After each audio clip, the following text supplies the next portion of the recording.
எனக்கு பேத்தி இருக்கா, ஒரு சின்ன வயசு, சென்னையிலே பையன் இருக்கான், அவ செகண்ட் கிளாஸ் தான் படிக்கிறா.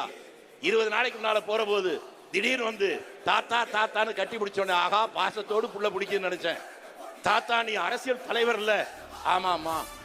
அப்ப எல்லாரும் உனக்கு தெரியும்ல? தெரியுமா. அப்ப என்னனியா விஜய் கிட்ட கூட்டு போ தாத்தா.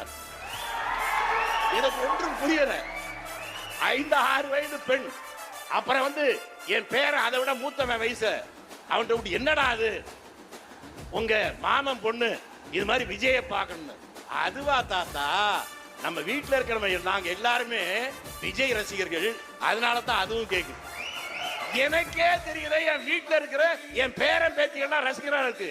இவர்களை எப்படி இந்த தமிழ்நாட்டு மக்களுக்கு பயன்படுத்துகின்ற வகையிலே கொண்டு செல்வது என்பதுதான்.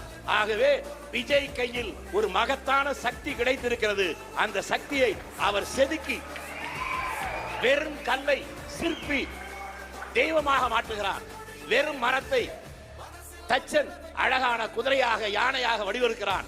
அதை போல இந்த அற்புதமான இந்த இளைஞர் கூட்டத்தை விஜய் என்கின்ற அந்த இளைஞர் சரியாக பயன்படுத்தினார். அவருக்கு மட்டுமல்ல, தமிழ்நாட்டுக்கு நல்லது.